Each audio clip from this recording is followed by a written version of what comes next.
अब केही बाँकी छैन। पूर्ण रूपले यो राष्ट्रलाई यी पार्टीहरूले असफल पारिसक्यो हजुर। अहिले पनि नेपाली जनता उठ्दैनन् र परिवर्तन ल्याउँदैनन् भने त यो देशै नरहने स्थिति छ। देशलाई वृद्धाश्रम बनाइसके र उहाँले ठुल्ठुलो कुरा गर्नुहुन्छ। यही हो सफलता। यो राज्य त तस्करहरूको अखाडा भएको छ, भ्रष्टाचारीहरूको अखाडा भएको छ। दुर्गा प्रसाईको प्रसङ्ग लिएर पनि तपाईँहरूमाथि प्रश्न छ। दुर्गा प्रसाईजीको एउटा अभियान हो। त्यो अभियानमा हाम्रो सदास्यता थियो किनकि उहाँलेको केही मुद्दाहरू हाम्रो मुद्दा पनि हो। राजा ज्ञानेन्द्रको भूमिका एउटा संवैधानिक राजा, बेलायतको जस्तो, जापानको जस्तो। तपाईँलाई यो कुरा जानकारी म गराइदिउँ, यो विश्वमा 20वटा धनाढ्य सफल देशहरूमा 11वटा देशमा राज संस्था, कुनै न कुनै प्रकारको राज संस्था अहिले पनि चलिरहेको छ। यसलाई परिवर्तन गर्नै पर्ने अवस्था आएर हामीले परिवर्तन गर्न खोज्या हो। अलि दिन दुःख होला, मैले तपाईँको मिडिया मार्फत जनतालाई हात जोडेर पनि भन्छु, अलि दिन दुःख होला। तर यो देशै डुब्न लागिसक्यो। हाम्रो बालबालिकाले यहाँ रोजगारी नपाएर अर्काको देशमा गएर टोयलेट सफा गर्नु पर्यो। गर्दा गर्दा 7 समुद्र पारी 2टा देशहरू युद्ध गरिराखेका छन्। 2टा देशको दुवैतिर नेपाली सेनामा भर्न गएर युद्ध गरेर मरिरहेको छन्, कब्जामा परिरहेको छन्। के को लागि? गठबन्धन किन आत्या छ भने यो देश सुचारू रूपले सञ्चालन गर्न सकिरहेको छैन। जब देश सुचारू रूपले सञ्चालन भइरहेको छैन, छोड्नुपर्छ। उहाँहरूले बुझेको छ कि जनताले उनलाई छुटाउन, हटाउन, पाखा लगाउन आतुर भइसके। त्यसकारणले उनीहरू आत्या छन् र एक ठाउँमा जान्छन्। हामीलाई थाहा छ देशको हितभन्दा पनि पार्टीको, आफ्नो निकट मान्छेको र आफ्नो कुर्सीलाई थामिराख्ने एउटा चाहिँ नि उहाँको बाध्यता पनि छ। उहाँहरूको काम पनि त्यही भइरहेको छ। देशमा जुन शीर्षस्थ नेताहरू छन् जसले देशलाई हाकिराखेका छन्, जसरी हाक्न पर्ने, चलाउनु पर्ने, जसरी प्रतिबद्धता र जस्तो खालको कमिटमेन्ट हुनुपर्ने, त्यो मैले पाइरहेको छैन। देशको प्रधानमन्त्री राम्रो भयो भने देश चल्छ। घरको बुवा, घरमुरी राम्रो भयो भने घर राम्रोसित चल्छ। राम्रो व्यक्ति, सक्षम व्यक्ति, इमान्दार व्यक्ति प्रमुख नभइकन कुनै पनि संस्था ठुलो हो सानो हो चल्न राम्रोसित सुचारू रूपले चल्दैन। आज देशको परिस्थिति त्यही छ। नेतृत्व समस्या हो, हाम्रो संविधान समस्या हो, हाम्रो यो व्यवस्था समस्या हो। व्यवस्था पनि बेठिक छ र व्यवस्था परिचालन गर्ने पात्रहरू पनि बेठिक भयो। अनि कहाँबाट देश अगाडि बढोस्? यो संघीयता पूर्ण रूपले असफल भयो। 753वटा चाहिँदैन, 350 भए पुग्छ। प्रदेशहरूलाई टोटली खारिज गरिदिने र संघमा पनि मन्त्रालय घटाइदिने, त्यति भए यो देशलाई पुग्छ। यो त अहिले कार्यकर्तालाई व्यवस्थापन गर्नको लागि जस्तो यो प्रदेश देखिराखेको छ। स्थानीय निकाय पनि अहिले धेरै भयो। हाम्रो एउटा उपाय भनेको यो संविधानलाई प्रयोग गरेर संविधानभित्रको बुदामा बसेर यो संविधानलाई, देशलाई 2 बहुमत ल्याएर संविधान परिवर्तन गरेर सनातन धर्म हिन्दू राष्ट्र, राजा सहितको प्रजातन्त्र ल्याउने एउटा लक्ष्य हो। टालटुल गरेर यो व्यवस्था सुचारू रूपले चल्नेवाला छैन। सनातन धर्म सापेक्ष हिन्दू राष्ट्र, मुसलमानहरूको मेक्का मदिना छ, क्रिस्चियनहरूको भ्याटिकन सिटी छ, जुजहरूको तपाईँको यहुदीहरूको जेरुसलेम छ। त्यस्तै विश्वका सबै हिन्दूहरूलाई आफ्नो धर्मस्थल बनाउनको लागि यसले सोच्नुहोस् तपाईँ 1 अरब 50 करोड हिन्दूहरूको यहाँ धर्मस्थल बनाएर यहाँ तीर्थयात्रा गर्न आयो भने यसको धार्मिक पर्यटनले नि यो देशलाई माथि उठाउँछ। यो देश राजा सहितको प्रजातन्त्र हजारौं वर्षबाट चलिआएको हो। समस्या जनता नि घेराबन्दीमा परेका छन्। यी ठुला बनाउँदा राजनीतिक पार्टीका घेराबन्दीमा जनता छन्। आफ्नो निजी स्वार्थमा जनताले ठुलो पिक्चर देख्न सकिरहेको छैन। एयरपोर्ट जानुहोस् त, मेला लाग्या हुन्छ, नेपालीहरू 2000 नेपाली रोजे बाहिर गइरहेको छन्। गर्दै गएका छन् त 62-63बाट काया पलट त चमत्कार गरेर हेरेर भोगेर त आइरहेछन्। भयभरका फ्याक्ट्री बेचिसके, यहाँ देशलाई कंगाल बनाइसके। जघन्य अपराधीहरूलाई टीआरसी मार्फत मुक्ति पाउन हुँदैन। राम्रो बुद्धि, राम्रो उपायहरू दिन सक्छौँ कि भनेर 3टा मन्त्रालय सहित हामी सरकारमा पनि गयौँ। त्यो एक किसिमले भुल रहेछ। किन भुल रहेछ भने प्रधानमन्त्री स्थिर भएनन्। हामी तर्सिम झस्क्यौँ, यो व्यक्तिबाट अब हामी पार लगाउन सक्दैनौँ भनेर हामी त्यो सङ्घको सरकारबाट छोड्यौँ। समसामयिक राजनीतिक सन्दर्भहरूमाथि केन्द्रित रहेर कुराकानी गर्नका निम्ति आज हामीसँग राष्ट्रिय प्रजातन्त्र पार्टीका महासचिव, प्रतिनिधि सभा सदस्य डाक्टर धवल शमशेर राणा हुनुहुन्छ। डाक्टर साहब स्वागत छ। ल, तपाईँलाई र सबै दर्शकवृन्दलाई मेरो अभिवादन। लामो समय राजनीतिमा जीवन व्यतीत गर्नुभयो, गरिराख्नु भएको छ। 2 पटक मेयर हुनुभयो, अहिले प्रतिनिधि सभा सदस्य हुनुभएको छ। चाँडै मन्त्री बन्नु शुभकामना पनि छ। एउटा कुरा बताइदिनुहोस्, मेयर हुँदा र प्रतिनिधि सभा सदस्य हुँदा काम गर्न कुन सजिलो हुने रहेछ? काम गर्न मात्र होइन, आनन्द हुने र आफूले आफ्नो नगरवासीको सेवा गर्न पाउने, आफ्नो नगरको विकास गर्न पाउने र प्रत्यक्ष काम गर्न पाउने त मेयरै हो। अब 2 पटक नगरपालिका बनाइयो, उपमहानगरपालिका, अनि अब देश बनाउनु पर्छ भनेर सोच लिएर जनताको माझमा गइयो, जनताले जिताइदिए। तर यहाँ आएपछि त यो त कुहिरोमा हराएको काग जस्तो पो यो प्रतिनिधि सभा रहेछ। 1 वर्ष भइसक्यो, करोड रुपियाँ खर्च भइसक्यो, एउटा विधेयक मात्रै बनेको छ, त्यो पनि इमर्जेन्सीमा बनेको विधेयक। यो मिटर ब्याजीको समस्या परेको विधेयक, कुनै पनि काम सुचारू रूपले हुन सकिरहेको छैन। बडा अन्योलमा देश छ। त्यो अन्योलकै परिस्थितिमा प्रतिनिधि सभा पनि छ। उपमहानगरपालिकामा धेरै आनन्द, धेरै सजिलो मलाई लाग्यो। मेरो अनुभव पनि त्यही हो, मेरो पढाइ पनि त्यही हो र त्यहाँका जनताको बिचमा माझामा बसेर मलाई काम गर्न धेरै आनन्द आउँथ्यो। अब यहाँ आएर देश बनाउने क्रममा अब प्रयास गर्दैछु। डाक्टर साहब, धेरैले देश बनाउन, समाज रूपान्तरण गर्न हामीले राजनीति गरेका, पार्टीमा लागेका, पार्टी खोलेका भन्ने तर्कहरू विगत लामो समयदेखि राजनीतिले स्थापित गरेको छ। यस्ता तर्कहरू तपाईँ स्थानीय निकाय, स्थानीय संरचनाहरूका बारेमा, स्थानीय जनताका अवस्थाहरूलाई कसरी बदल्न सकिन्छ भन्ने सवालमै आफूले पिएचडी गर्नुभएको छ। तर जनताको अवस्था बदलिएन, धेरै खालका व्यवस्थाहरू बदलिए।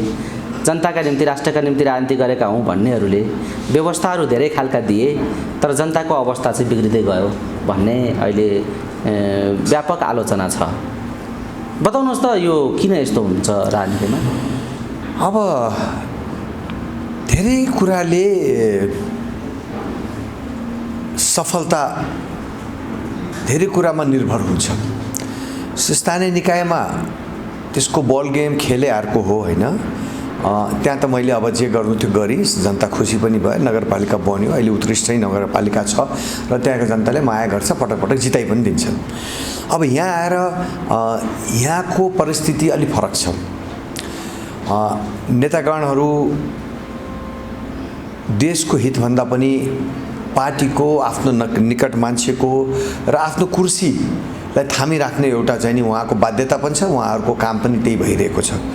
स्थानीय निकायमा एकचोटि चुनाव भइसकेपछि 5 वर्षलाई ढुक्कै किसिमले मेयरले आफ्नो कार्यकाल सञ्चालन गर्छ र सबैलाई रिजाउन सक्ने सम्भावना छ। यहाँ त्यो सम्भावनाहरू कम छ।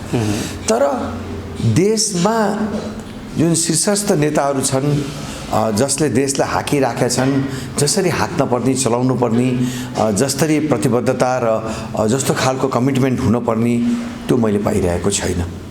हेर्नुहोस्, मैले हरेक ठाउँमा यो भन्छु, जो प्रमुख व्यक्ति हुन्छ त्यो प्रमुख व्यक्ति इमान्दार होस्, सृजनशील होस्, कर्मठ होस्, तर त्यो चाहे त्यो घर होस्, चाहे त्यो देश होस्।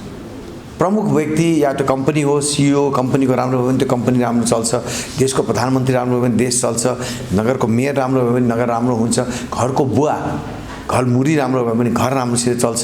त्यसकारणले राम्रो व्यक्ति, सक्षम व्यक्ति, इमानदार व्यक्ति प्रमुख नभइकन कुनै पनि संस्था ठुलो हो सानो चल्न राम्रोसित सुचारू रूपले चल्दैन।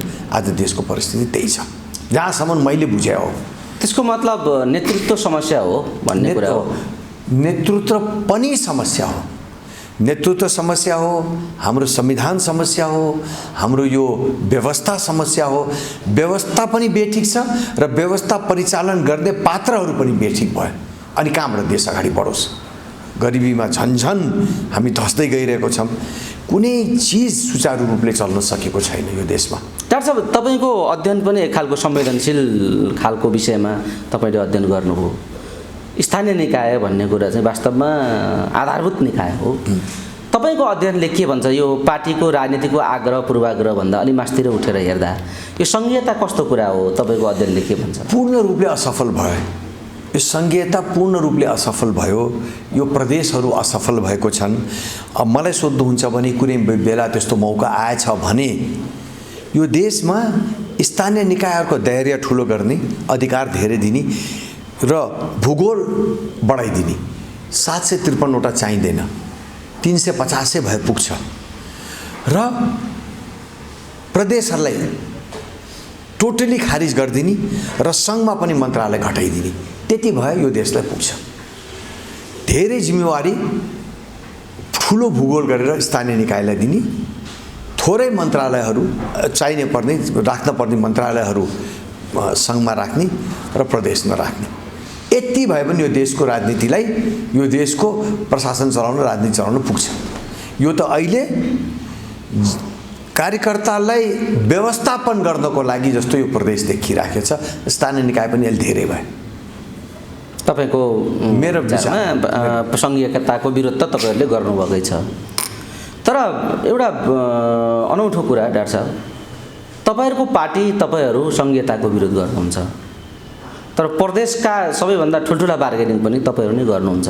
मोरल्ली यो कुरा अलि अप्ठ्यारो भयो भन्छन् मान्छेहरु। हामी तपाईलाई अप्ठ्यारो लाग्दैन? नै, सुन्नुस् एउटा कुरा, पहिले त यो सोध्नुस् हामीहरु कसरी चुनावमा आयौं, किन आयौं, कसरी सरकारमा गयौं हैन। अहिले अर्को क्वेशन तपाईको त्यही हुन्छ। हाम्रो एउटा यो रूपान्तरण गर्नको उपाय भनेको यो संविधानलाई टेकेर पनि हो। हामी विध्वंसकारी शक्ति पनि होइनौं, गोली हान्ने, बन्दुक हान्ने, बम हान्ने होइनौं। हाम्रो एउटा उपाय भनेको यो संविधानलाई प्रयोग गरेर संविधानभित्रको बुँदामा बसेर यो संविधानलाई, देशलाई दुईटै बहुमत ल्याएर संविधान परिवर्तन गरेर सनातन धर्म हिन्दू राष्ट्र राजासहितको पदार्थ ल्याउने एउटा लक्ष्य हो। त्यो लक्ष्य अन्तर्गत हामी चुनाव पनि लड्या हौं, प्रदेशमा पनि लड्यौं, संघमा पनि लड्यौं, स्थानीय निकायमा पनि लड्यौं। चुनाव लडिसकेपछि यो डुब्न लागेको देशलाई केही राम्रो बुद्धि, राम्रो उपायहरू दिन सक्छौं कि भनेर तीनटा मन्त्रालयसहित हामी सरकारमा पनि गयौं। त्यो एक किसिमले भूल रहेछ। किन भूल रहेछ भने प्रधानमन्त्री स्थिर भएनन्, 40 दिनमा खेमा बदलेर अर्को खेमामा गइगे भन्दाखेरि हामी तर्सिम झस्क्यौं, यो व्यक्तिबाट अब हामी पार लगाउन सक्दैनौं भनेर हामी त्यो संघको सरकारबाट छोड्यौं।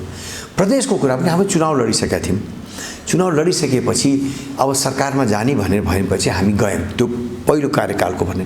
तर यतातिर आएर यो सरकारको स्थिति हेरेर, प्रधानमन्त्रीको स्थिति हेरेर अब हामी आन्दोलनको पनि घोषणा गरिसक्यौं। यो संघ, यो संघीयता, गणतन्त्र, यो धर्मनिरपेक्षतालाई परिवर्तन गर्ने हामीले घोषणा गरिसकेका छौं र हामी आन्दोलनमा गइसकेका छौं। अब हाम्रो कुनै प्रकारको बार्गेनिङ प्रदेशमा छैन।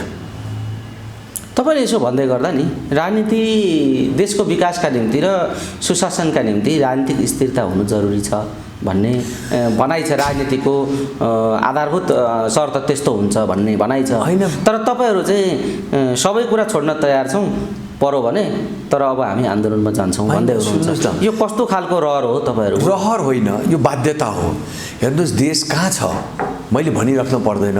अर्थतन्त्र कोल्याप्स छ, पुलिस प्रशासनको हालत हेर्नुस्। यो राज्य त तस्करहरूको अखाडा भएको छ, भ्रष्टाचारीहरूको अखाडा भएको छ। एउटा गुण्डा नाइकेलाई मन्त्री बनाइदियो हाम्रो प्रदेशमा, मुन्लेमी प्रदेशमा डान्स बार चलाउने नाइके बन्यो। अब छापछाप्ती पेपरमा यत्रो यत्रो आउँछ। नैतिकता छैन देशमा, रोजगारी छैन देशमा। के को लागि धैर्यता गर्ने? अब कति धैर्य गर्ने? यसलाई परिवर्तन गर्नै पर्ने अवस्था आएर हामीले परिवर्तन गर्न खोज्या हो। अलि दिन दुःख होला, मैले तपाईको मिडिया मार्फत जनतालाई हात जोडेर पनि भन्छु, अलि दिन दुःख होला। तर यो देशै डुब्न लागिसक्यो। हाम्रो बालबालिकाले यहाँ रोजगारी नपाएर अर्काको देशमा गएर टोयलेट सफा गर्नु पर्यो।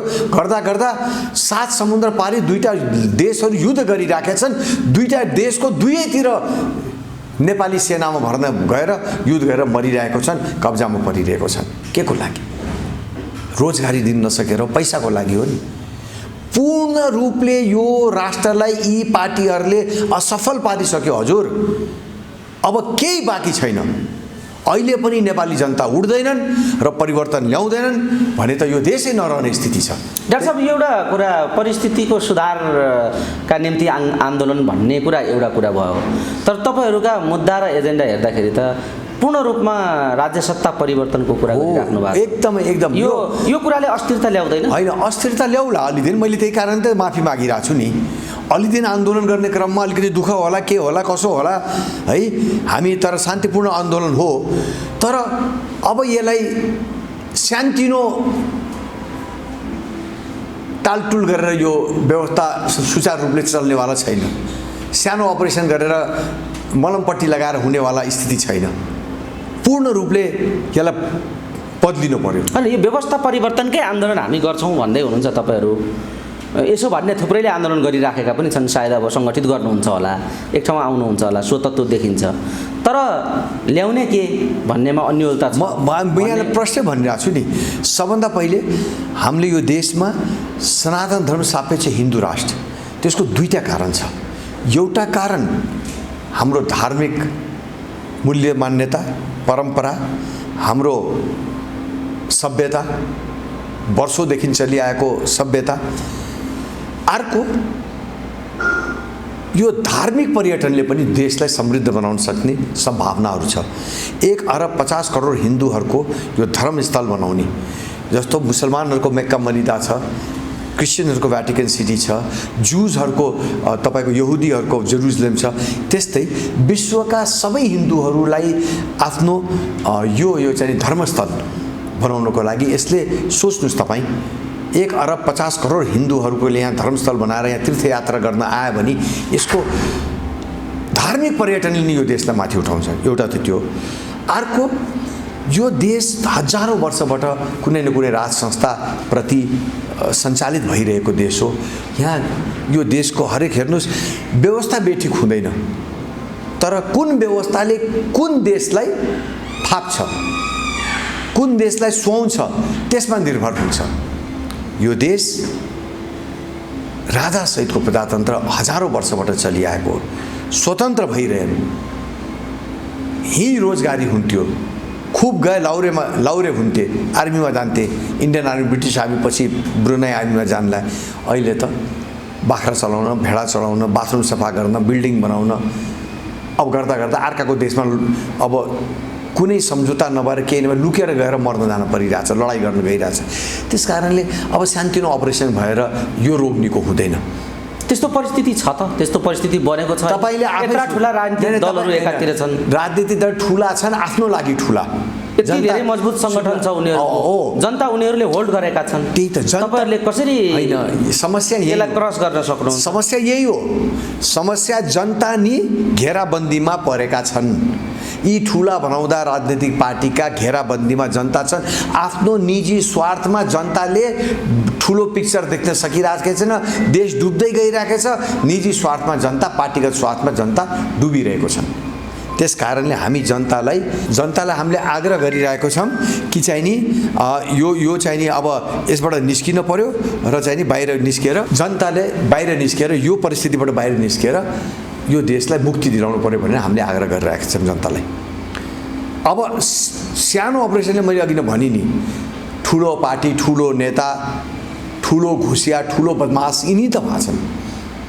हेर्नुहोस् न, सचिव जेलमा, पार्टीका नेताका छोराहरू जेलमा, नेताका श्रीमतीका आवाजहरू आरोपहरू लागिरहेका छन्। 2टा प्रधानमन्त्री बयान दिइरहेको छन्।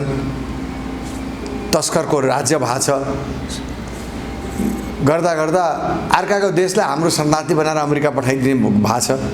रेडियो खोल्नुहोस्, रोज एउटा न एउटा घटना अथवा चाहिँ घोटालाको कुराहरू आउँछ। डाक्टर साहब, यो छँदैछ, आलोचना सबैले गरेका छन्, प्रतिपक्षीको भूमिका पनि हो। तर सत्तामा रहेर हामीले गजबको काम गरेका छौँ भन्ने पुष्पकमल दाहाल प्रचण्डजीको। अब तपाईँ र मेरो अगाडि प्रश्न छ नि, कतिको गजबको काम? उहाँको कार्यकाल 1 वर्ष गठबन्धनको राजनीति र प्रचण्डजीको शासन भोगेको नेपाली जनताहरूले र प्रतिपक्षी दलहरूले कसरी मूल्याङ्कन गर्नुहुन्छ? 1 वर्षको यो सत्ताको मूल्याङ्कन तपाईँले मूल्याङ्कन गर्न एयरपोर्ट जानुस्, त्यही मूल्याङ्कन हुन्छ। तपाईँ बजार जानुस्, त्यही मूल्याङ्कन हुन्छ। तपाईँ किसानको खेत जानुस्, त्यही मूल्याङ्कन हुन्छ। मैले गर्नुपर्छ मूल्याङ्कन? तपाईँ फ्याक्ट्री हेर्नुस्, त्यही मूल्याङ्कन हुन्छ। मैले गर्नुपर्छ? मूल्याङ्कनै मूल्याङ्कन छन् बाहिर। हामीले के भन्ने? एयरपोर्ट जानुस् त, मेला लागेको हुन्छ, नेपालीहरू 2000 नेपाली रोजे बाहिर गइरहेको छन्। सबै युवा युवती कोही देशमा, यो देश त वृद्ध आश्रम हुन लागेको छ। कति सफल भयो उहाँ? देशलाई वृद्ध आश्रम बनाइसके र उहाँले ठुल्ठुलो कुरा गर्नुहुन्छ। यही हो सफलता? के मूल्याङ्कन गर्ने? मूल्याङ्कन हेर्नुहोस् न, बाहिर 30% सटर बन्द भइसक्यो। के रहेछ यो देशमा? डाक्टर साहब, प्रधानमन्त्रीले जसरी 1 वर्ष कार्यकालको समीक्षा गर्दै अभिव्यक्ति दिँदै गर्नुभएको छ र कमी कमजोरीहरू केही भयो भने अर्काचोटि अर्को अबको कार्यकाल अबको समय चाहिँ म कायापलट गर्छु, चमत्कार गर्छु भन्दै हुनुहुन्छ उहाँ। गर्दै गएका छन् त 62-63बाट कायापलट त चमत्कार गरेर हेरेर भोगेर त आइरहेछौँ। भयभरका फ्याक्ट्री बेचिसके, यहाँ देशलाई कङ्गाल बनाइसके। मैले भनि नि, यो देश भ्रष्टाचारीको देश बनाए र तस्करको अखाडा। कस्तो मान्छे मन्त्री बने हेर्नुहोस्। त्यही छ एउटा मूल्याङ्कन। के मूल्याङ्कन? त्यताबाट पनि एउटा मूल्याङ्कन हुने भयो। डाक्टर साहब, यो पछिल्लो समय टिआरसी विधेयकको कुरा खुब चर्चामा छ। 3टा दलका शीर्ष नेता बसेर समझदारी गर्नुभयो अरे उहाँहरूले। तपाईँहरू चाहिँ मौन हुनुहुन्छ। यो टिआरसी विधेयकबारे तपाईँहरूको सरकार छैन तपाईँहरूलाई? होइन, टिआरसी विधेयकमा ध्रुवबहादुर प्रधानज्यू हाम्रो पूर्व मन्त्री र सभासदज्यू नै लाग्नु भएको छ। उहाँको एउटा समिति अन्तर्गतै छ यो। र हामी यसमा प्रष्ट छौँ, जघन्य अपराधीहरूलाई टिआरसी मार्फत मुक्ति पाउन हुँदैन। जेनेभा कन्भेन्सन छ, अन्तर्राष्ट्रिय नियम कानुन छ। तपाईले हात खुट्टा बाँधेर गोली हानेर मान्छेकोलाई मारिदिने, घाँटी रेतिदिने अनि टिआरसीमा तपाईँले मुक्ति पाउने। अर्काको घर तपाईँले शङ्खामा बमले उडाइदिने, अपहरण गरेर मारिदिने अनि टिआरसीमा मुक्ति पाउने। त्यसकारणले जघन्य अपराध गरेका व्यक्तिहरूलाई टिआरसीमा मुक्ति पाउन हुँदैन। अहिले जुन सहमति भन्ने कुरा छ नि, यो कस्तो खालको सहमति? अब सहमति गराउन खोज्दैछन्, मलाई थाहा छैन। त्यसमा हाम्रो ठुलो विपत्ति भनेकै त्यही हो। कानुनी रूपले जघन्य अपराध गरेकालाई मुक्ति पाउन हुँदैन। जेनेभा कन्भेन्सन छ। लडाइँको बेलामा पनि लडाइँका नियमहरू र कानुनहरू छ। तपाईले कसैलाई कब्जा गरेर हत्या गर्न पाउँदैन, त्यो जघन्य अपराध हो। बन्दी बनाएर तपाईँले मार्न पाउँदैन। तपाईँले कसैको घर आएर बम हान्न पाउँदैन। चलिरहेको बसमा जनता बस्या बसलाई उडाउन पाउँदैन। अब यस्तो कुराहरूलाई आम माफी दिएर पनि कहाँबाट हामी मान्ने हो र? डाक्टर साहब, पछिल्लो समय नि यस्ता यावत विकृति विसङ्गतिहरूका विरुद्ध आवाज उठाइराखेको दल समूहहरू जसरी बाहिर छन्, विशेष गरी संस्थावादी, राजावादी र यो व्यवस्था, यो संविधान नमान्नेहरूको जसरी आवाज उठिराखेको छ, त्यसलाई सङ्गठित गर्न राप्रपाले सकेन। राप्रपा त चाहँदैन पनि, बरु त्यस्ता आन्दोलनहरूलाई भाड्न चाहन्छ। मङ्सिर 7 गते उसले त्यही गरौँ, यस्तो आरोपहरू लागेका छन् तपाईँहरूमाथि। त्यस्तो होइन, हेर्नुहोस्, यो दुर्गा प्रसाईको प्रसङ्ग लिएर पनि तपाईँहरूमाथि प्रश्न छ, अलिकति प्रश्न पारिदिनुहोस् न। म भनौँ है, राष्ट्रिय प्रजातन्त्र पार्टी एउटा राजनीतिक पार्टी हो, देशको एउटा इस्टाब्लिस पार्टी हो, पुरानो पार्टी हो, यहीँ जन्मेको यहीँ हुर्केको पार्टी हो, देशको पुरानो पृष्ठभूमि भएको पार्टी। यो पार्टी कुनै संस्था चलेको जस्तो, कुनै अभियान चले जस्तो चल्न सक्दैन, चल्नु पनि हुँदैन। दुर्गा प्रसाईजीले को एउटा अभियान हो, त्यो अभियानमा हाम्रो सदा सहायता थियो, किनकि उहाँले को केही मुद्दाहरू हाम्रो मुद्दा पनि हो। उहाँले उठाएका मुद्दाहरू हाम्रो मुद्दा पनि हो र हाम्रै कार्यकर्ताको लागि कुनै रोकटोक छैन। तपाईँहरू सहभागी हुँदा हामीलाई आपत्ति छैन, जानुस् भनेर भनेकै हो। तर हामीले उहाँसित बसेर मुद्दाहरूको बिचमा छलफल गर्ने, समझदारी बनाउने र सहकारी नगरिकन हामी आँखा चिम्लेर हम फाल्न नसक्या हो। भोलि उहाँले के भनिदिनुहुन्छ, उहाँले के गरिदिनु होला, अनि पुरै पार्टी लिएर हुम्मेर हामी अप्ठ्यारोमा नपरौँ भनेर हामीले कार्यकर्तालाई रोकेन। अधिकांश कार्यकर्ता राप्रपाकै थिए, हामीले जान दियौँ। तर अब हाम्रो आन्दोलन पनि घोषणा भएको थिएन। भर्खर केन्द्रीय कार्य सम्पादनको मिटिङले आन्दोलनको घोषणा गरेको छ। आन्दोलन मूल समितिको संयोजक हाम्रो अध्यक्ष श्री राजेन्द्र, पूर्व उप प्रधानमन्त्री माननीय राजेन्द्र लिङ्गदेज्यूलाई बनाएको छ र आन्दोलन सञ्चालन समितिको संयोजक मलाई बनाएको छ। बल्ल 2 दिन भएको छ। अब हामी सबैसित कुरा गरिरहेको छौँ र आफ्नो आन्दोलनका बुदाहरू, आफ्नो तानामाना सबै बिनेर आफ्नो कार्यकर्ताहरूलाई सबै किसिमले सचेत सबल बनाएर अगाडि बढ्छौँ र साथसाथमा नेपाली जनतालाई आह्वान गरिरहेको छौँ कि अब अति भयो, अब अगाडि बढौँ, नत्र भने यो देश डुब्यो, आउनु साथ दिनुस् र यो अधर्मीहरूलाई, यो असक्षम नेतृत्वलाई परिवर्तन गरौँ। डाक्टर साहब, फागुन 1 गतेदेखि दुर्गा प्रसाईले आन्दोलनको घोषणा गरेका छन्, त्यहाँ तपाईँहरूको समर्थन हुन्छ? अब हामी सबैसित सहकार्य गर्छौँ, सबै राजावादी, राष्ट्रवादी, हिन्दूवादी, सबै भ्रष्टाचार विरोधी, गणतन्त्र विरोधी शक्तिहरूसित सहकार्य गरेर हामी अगाडि बढ्ने र धार्मिक सेक्टरलाई पनि हामी समेटेर अगाडि बढ्ने योजना छ। पछिल्लो समय तपाईँहरूले आन्दोलन घोषणा गरे पनि यी एजेन्डाहरूबारे तपाईँहरूले बोल्दै आए पनि कहीँ न कहीँ राजावादी, राष्ट्रवादी हौँ भन्ने राप्रपाको नेतृत्वसँग पूर्व राजा कहीँ न कहीँ असन्तुष्ट पनि हुनुहुन्छ भन्ने चर्चा पनि भएको छैन। त्यस्तो कहीँ पनि छैन। हेर्नुहोस्, त्यस्तो कहीँ छैन। कहिले कहिले सानोतिनो मिसअन्डरस्ट्यान्डिङहरू हुन्छ होइन, तर मूलभूत रूपले राष्ट्र प्रजातन्त्र पार्टी राजासहितको प्रजातन्त्रमा अडिग छ। पछिल्लो समय एउटा व्यक्ति कसैले के भन्यो, कसैले के भन्यो, त्योसित कुनै सरोकार हुँदैन। यो पार्टीको विधानमा लेखेको छ र पार्टी एक ढिक्का छ यो विषयलाई लिएर। डाक्टर साहब, तपाईँ राष्ट्रिय अन्तर्राष्ट्रिय परिस्थितिलाई पनि बुझ्नुहुन्छ, धेरै राम्रो सूचना राख्ने हैसियत पनि राख्नुहुन्छ। नेपालमा व्यवस्था परिवर्तन गर्ने अनुकूल परिस्थिति तयार भएको हो र? योभन्दा राम्रो परिस्थिति हुन सक्दैन हजुर। यो अहिले राष्ट्रिय अन्तर्राष्ट्रिय रूपमै त्यस्तो परिस्थिति हो होइन। राष्ट्रिय अन्तर्राष्ट्रिय स्थिति त दोस्रो हो। पहिलो स्थिति यो स्टेट, यो राज्य एज अ राज्यको हैसियतले पूर्ण रूपले असफल भइसक्यो। जनता आत्तिसके, जनता यिनलाई फाल्न आतुर भइसके। अन्तर्राष्ट्रिय परिस्थिति र अन्तर्राष्ट्रिय सहयोग र मान्यता त दोस्रो चरण हो, तर पहिले त नेपाली जनता तयार छन् कि छैनन् परिवर्तन ल्याउनको लागि। र जहाँसम्म हामीलाई लाग्छ अब नेपाली जनता आजित भइसके, यिनीबाट चल्दैन भन्ने निर्कोलमा पुगिसके र अब परिवर्तन ल्याउन जनता आतुर छन् र ती जनतालाई सचेत बनाएर हामी अगाडि बढ्ने योजनामा लागिसक्यौँ।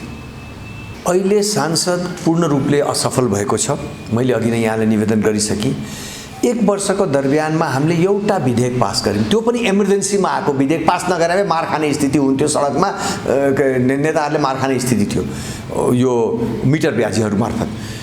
र अरू विधेयकहरू सबै अल्झियो, देशै अल्झेको छ, राजनीतिक भुँडीमा फसेको छ। र यसको थाहा छ, यसको चुरी कहाँ हो? जुन दिन प्रधानमन्त्रीले आफ्नो खेमा बदलेर अर्को खेमामा जानुभयो, जबकि त्यो खेमामा हामी पनि थियौँ र हामीले प्रधानमन्त्रीलाई हटाउने अथवा असहयोग गर्ने अथवा एमाले पनि त्यस्तो केही पनि देखिया थिएन। उहाँ किन जानुभयो उहाँ नि जान्नुहोस्।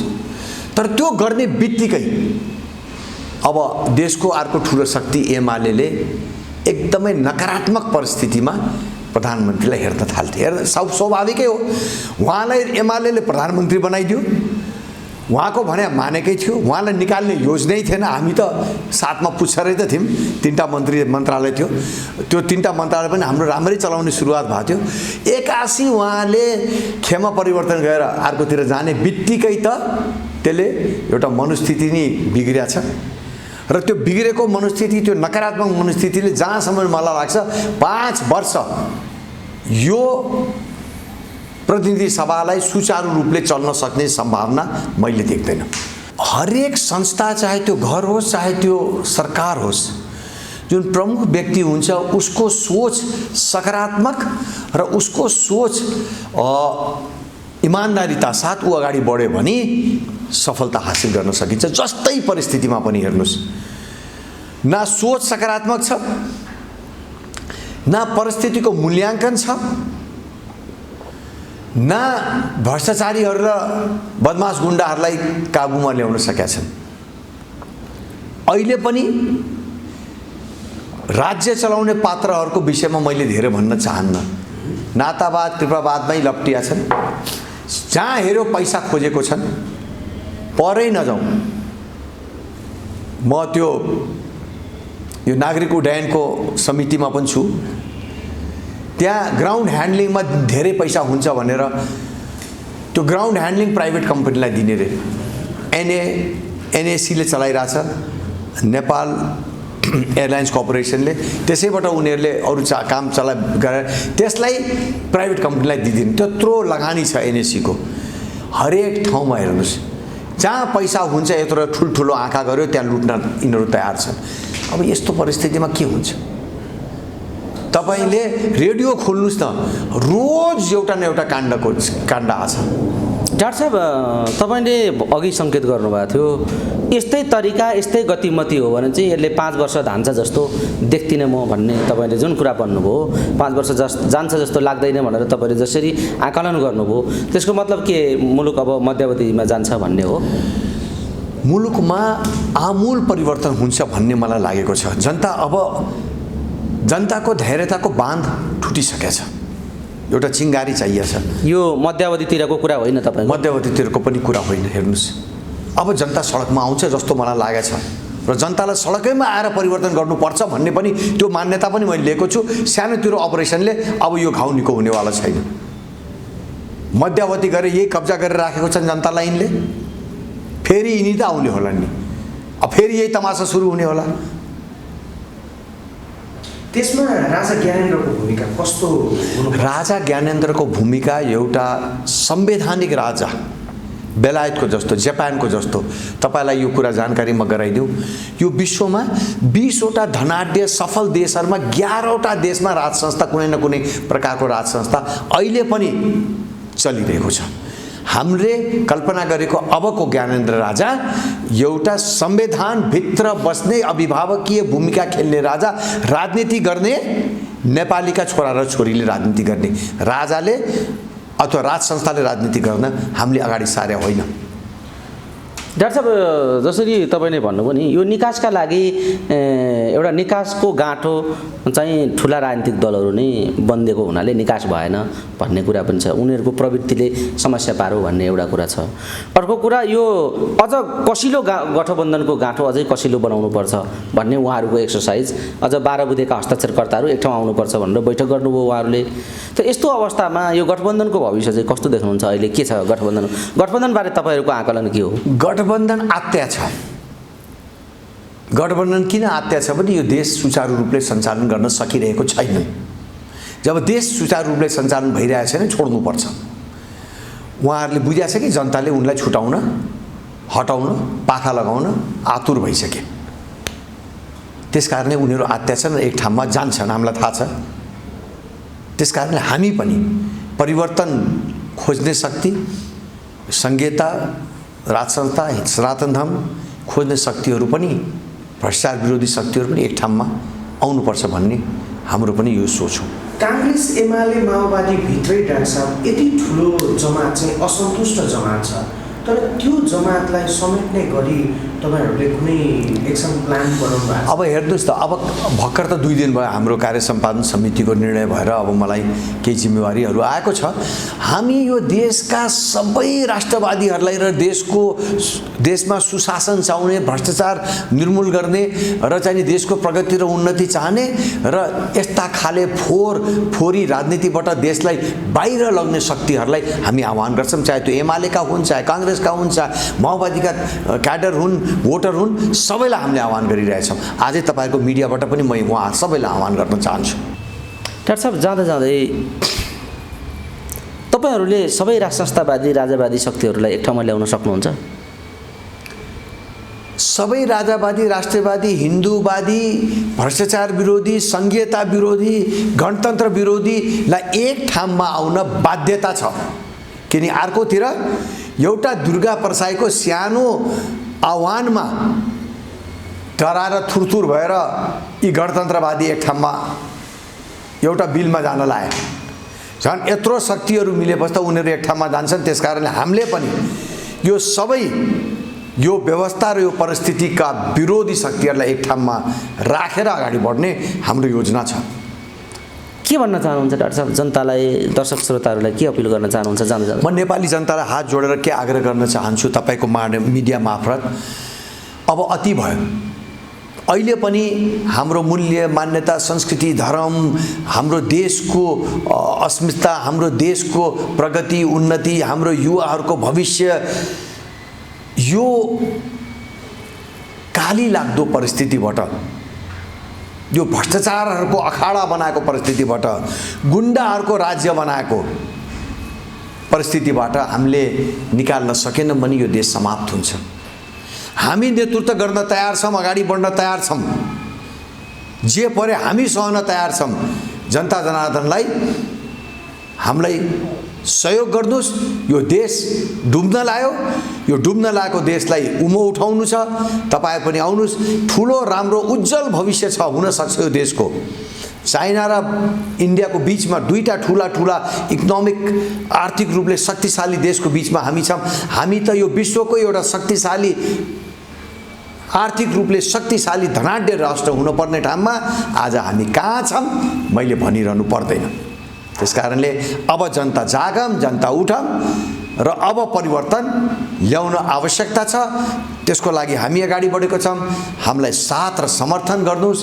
तपाईहरुको जीविका र हाम्रो यो देशलाई बनाउनको लागि, समृद्ध बनाउनको लागि राष्ट्रिय प्रजातन्त्र पार्टी र यी सबै शक्तिहरू एक ठाउँमा भएर परिवर्तन ल्याउनको लागि अगाडि बढेको छौँ। सहयोग गर्नुहोस्, साथ दिनुहोस्। भविष्य सुन्दर र उज्जवल बनाउने हामी अठोट लिएर अगाडि बढेको छौँ। हवस् डाक्टर साहब, समय दिनु। सबैलाई नमस्कार, धन्यवाद।